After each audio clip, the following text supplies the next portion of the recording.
My name is Autumn Reed, and the day my plane landed back in Florida, my phone lit up with a message that felt like a slap. Sold the family beach house for $5 million. Thanks for being abroad. It was from my little sister. That house wasn't just property. It was my grandmother's legacy, the one place I'd promised to protect while I was halfway across the world working as a doctor. I didn't even wait for my suitcase.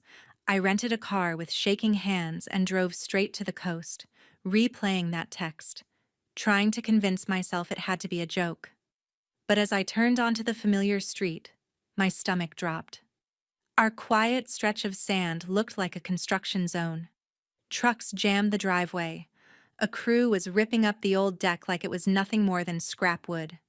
I slammed the car door and marched up the path. "Hey, what are you doing to my house?" I shouted. A man in a hard hat barely glanced up as he shouted orders at his workers.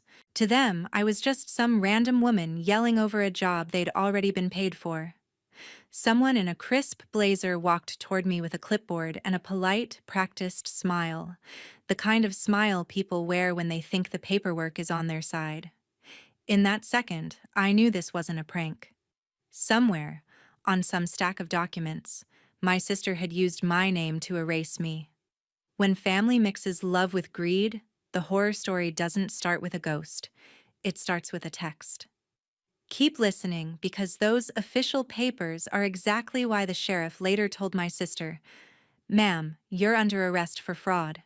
The woman in the blazer stopped a few feet away from me, eyeing me like a problem she hadn't planned on. "Can I help you?" she asked, voice smooth but guarded. I lifted my chin. "Yes. You can stop tearing apart my grandmother's house. This property belongs to my family." She blinked once, then glanced toward the construction crew, as if weighing how much of her time I was worth. "This property was purchased 6 weeks ago. We have a recorded deed and a full sales contract." "Who exactly are you?" "I'm the owner," I shot back. "My name is Autumn Reed." Something in her expression shifted. She tucked the clipboard against her chest. "That's interesting." Without explaining, she motioned me toward the porch, away from the noise. "Look, I don't want a scene. My husband and I wired $5 million for this place. We were told the sale was urgent, that the other heir had already signed everything from overseas." My stomach flipped. "What other heir?" "Your sister," she said carefully. "She said you'd agreed, that you were too busy on humanitarian missions to deal with the paperwork." My throat went dry. It was one thing to get that text. It was another to hear a stranger recite my life back to me like a sales pitch Samantha had rehearsed. The woman unlocked a leather folder and opened it just enough for me to see the top page. My full legal name stared back at me in bold print: Autumn Elizabeth Reed, above a line labeled Seller. And beneath it, in clean, confident ink, was my signature. Only I had never signed it. I felt my pulse in my ears. If my fake signature had made it onto a deed, that meant county records, banks, lawyers. Everyone believed I'd willingly sold my grandmother's legacy. And if that was true, then my sister's little text wasn't just a betrayal, it was a crime. I looked up at the woman and forced myself to speak calmly. "If that's really my signature," I said, "then someone is in a lot of trouble. And I think you and I are both about to find out exactly who." I left the beach house before I did something stupid in front of the workers. My hands were still shaking as I drove to the county courthouse. The leather folder's image burned into my brain. If my name and signature were really on those documents, I needed proof. Official proof. Before I confronted anyone. Inside the records office, fluorescent lights hummed overhead while a clerk typed my information into her computer. "You're looking for the deed transfer on the Reed Beach property?" she confirmed. I nodded. "Anything related to its sale in the last year, and I need copies." She printed out a thin stack of papers and slid them across the counter as if they were nothing, but to me, they felt like evidence in a murder trial. The murder of my trust. I stepped aside and flipped through the pages. There it was. Purchase and sale agreement. Seller: Autumn Elizabeth Reed. Buyer: Washington Family Holdings, LLC. My chest tightened as my eyes dropped to the bottom. The signature line carried my name in fluid, practiced strokes, identical to the way I'd signed medical licenses and passport forms 100 times before. It looked like me, down to the slight curve in the A, but I had never seen this contract in my life. "This is a forgery," I whispered. The clerk looked up. "Ma'am?" I swallowed hard. "This signature, it's not mine." "The documents were notarized," she replied, her tone turning more cautious. "There's also a witness and a notary seal. If you believe there's fraud, you may want to speak with law enforcement or an attorney." I kept reading, following the line of legal jargon until something else snagged my attention. Witness: Liam Carter. My vision blurred for a second. Liam Carter. The name I used to write next to mine with little hearts in the margins when we were engaged. The man who'd held my hand and promised to build a future with me. The man who said he supported my decision to work abroad, even if it meant distance. I traced his signature with my fingertip. He hadn't just watched my sister steal from me. He'd signed his name beneath it to make it official. I snapped photos of every page, my movements precise now, almost surgical. This wasn't just a family argument anymore. This was conspiracy, forgery, fraud, words that came with prison sentences. As I walked out of the courthouse into the heavy coastal air, one thought cut through the chaos in my head. My sister hadn't done this alone. And the next time I saw her, I'd be bringing the truth with me. I didn't want to go straight back to the beach house and explode. I needed witnesses, people who knew us, who could see Samantha for who she really was when the mask slipped. So I texted my oldest friend, Emily. "I'm back. It's about the beach house. I need you." She replied almost instantly, "Come over, now." Emily opened the door before I even knocked. "You look like you haven't slept in days," she said, pulling me into a quick hug. "What's going on?" I spread the courthouse copies across her dining table. "Samantha sold the beach house, without me. These are the papers. That's my signature. Except it isn't." Emily leaned over the pages, her brows knitting together. "You're sure you never signed any remote power of attorney forms? Nothing for her to act on your behalf?" "I'm a doctor, not an idiot," I snapped, then immediately softened. "Sorry, I would never sign away that house." Before Emily could answer, the front door swung open. Samantha stepped inside like she owned the place, sunglasses perched on her head, phone in hand. "You texted me, emergency," she said to Emily, then spotted me. Her smile froze. "Wow, look who finally came home." I slid one of the contracts toward her. "You want to explain this?" For a split second, pure panic flickered in her eyes. Then she rolled them and let out a laugh. "Oh my God, is that all? I thought someone had died." "Autumn, you're being dramatic. We sold the house. It was sitting there, falling apart. And you're never even here." "We?" I repeated. "You mean, you sold it? Using my name?" "You signed digital forms," she insisted. "Remember those documents I emailed you months ago? You told me to handle it." "Those were tax documents," I said coldly. "Not a $5 million sale." Samantha's tone sharpened. "I did what was best for us. We're drowning in student loans, medical bills, repairs." "Don't you dare pretend this was for me," I cut in. "Where's the money, Sam?" She crossed her arms. "Invested, managed. It's complicated. You wouldn't understand." Emily cleared her throat, pointing at the bottom of the page. "If this was all so legitimate, why is there a notarized signature from someone who clearly wasn't there?" Samantha's gaze darted down. I followed her eyes to the witness line, Liam Carter. Emily frowned. Who is Liam? My throat tightened. The room felt smaller, the walls closer. He's my ex, I said, each word slow and sharp. The man who once promised to marry me, and apparently, the man who watched my sister sign my name on a contract I never saw. The color drained from Emily's face. Samantha looked between us, her confidence slipping. I gathered the papers into a folder, my decision solidifying with every breath. You didn't just cross a line, Sam. You broke the law. And if you think I'm going to let this slide because we share DNA, you have no idea who you just picked a fight with. 2 days later, we met at the beach house. Samantha's idea. Let's talk where it all started, she'd texted, like this was some sentimental sisterly disagreement instead of a felony. I brought Emily with me, and I'd already emailed copies of the documents to an attorney and the sheriff's office, just in case.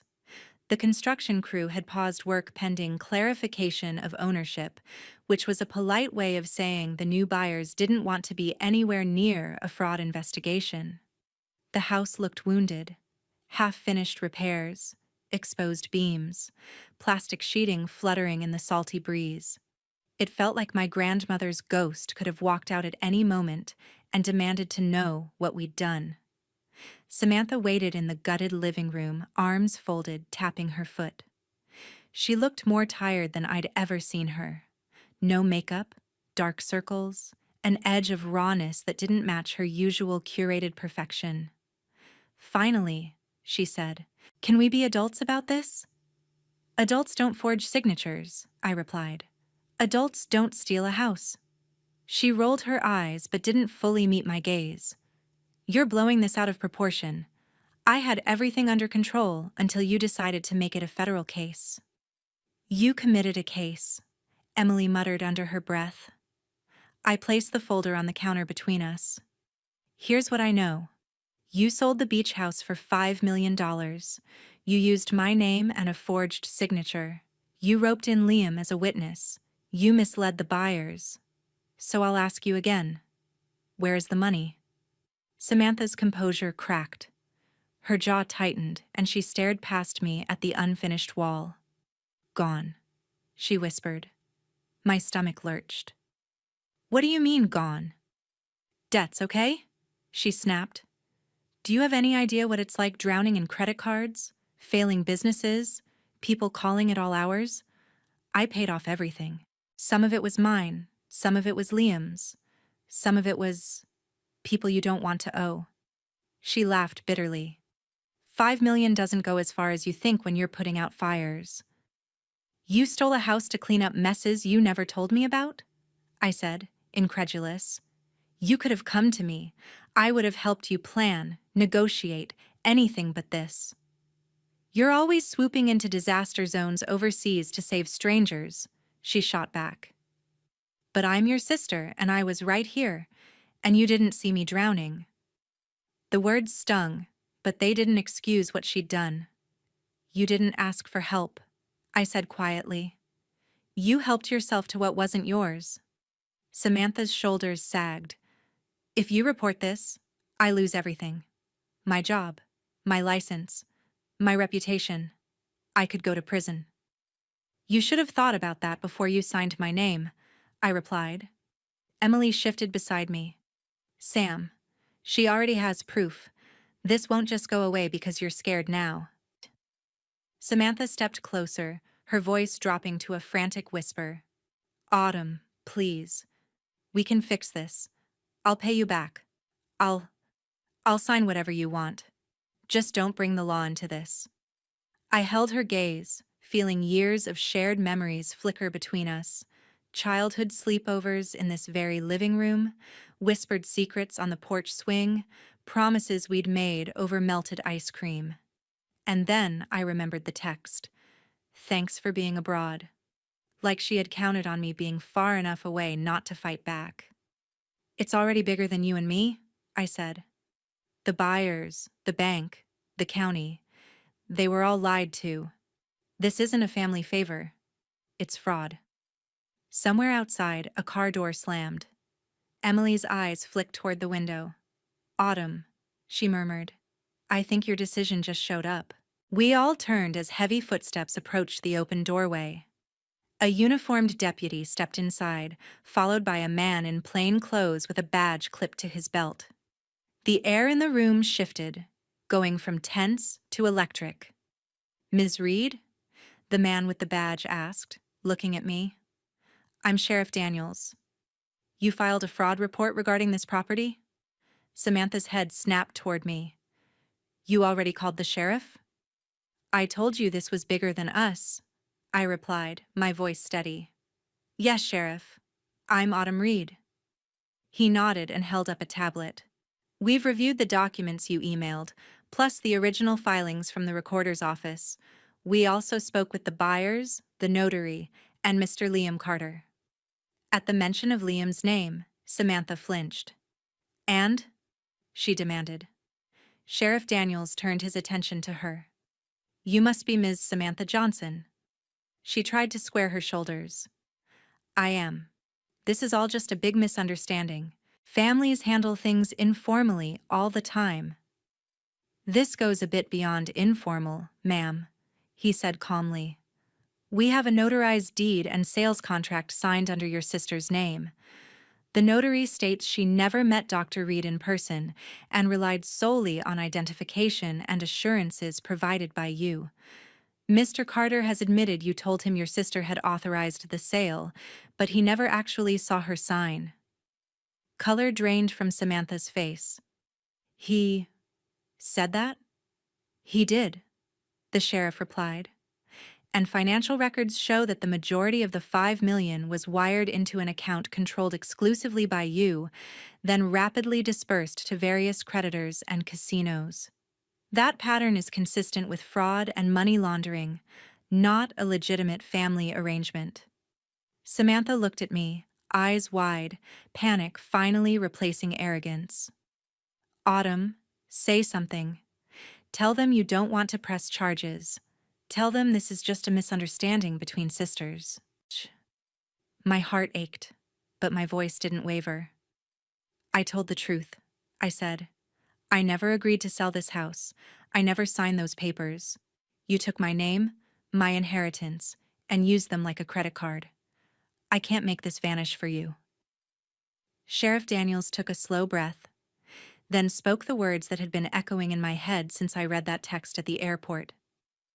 "Ms. Johnson," he said, "based on the evidence we've reviewed, you're under arrest for fraud, forgery, and theft by deception.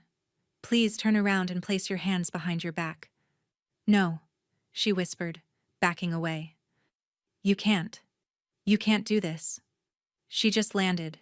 She doesn't even understand." "The real owner just landed," the sheriff replied quietly, nodding toward me. "And the paperwork says you sold a house that wasn't yours to sell."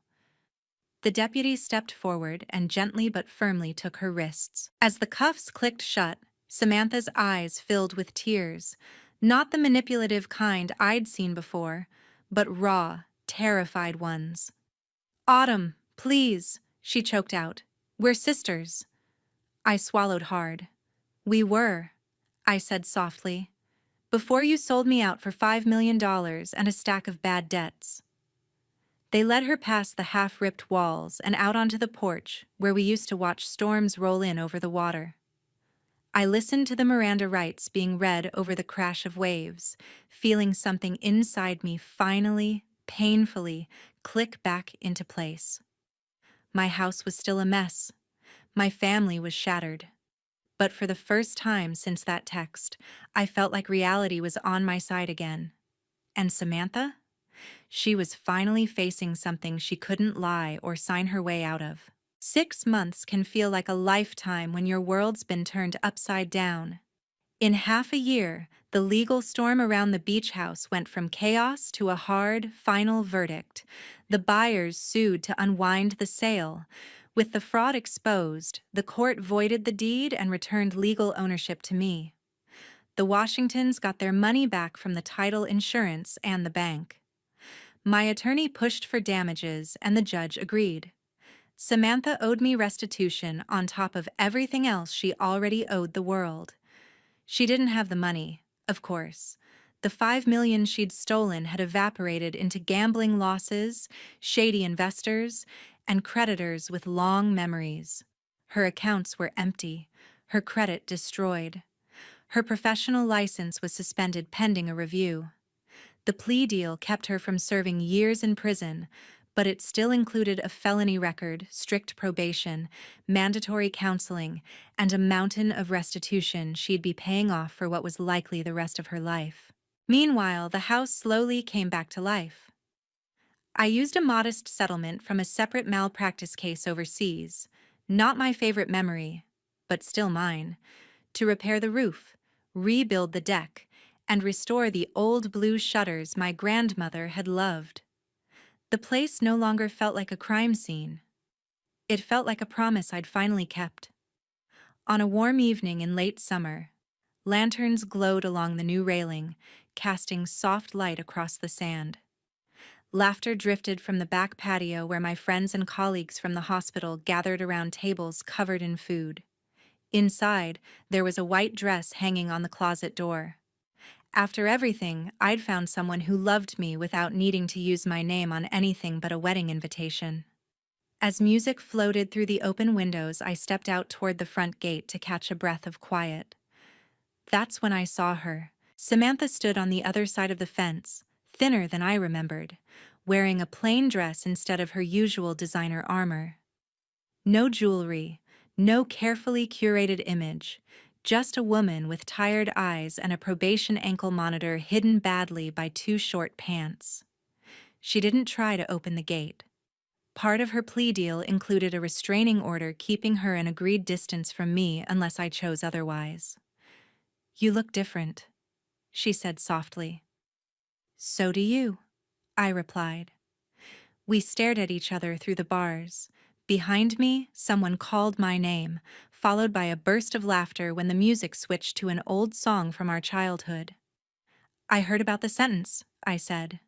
"How's community service?" She gave a humorless little huff.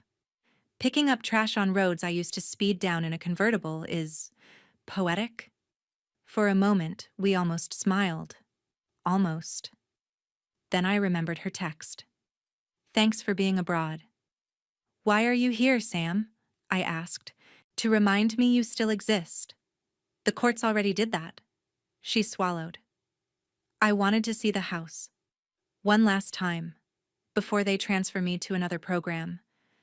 And I wanted to say, I'm sorry."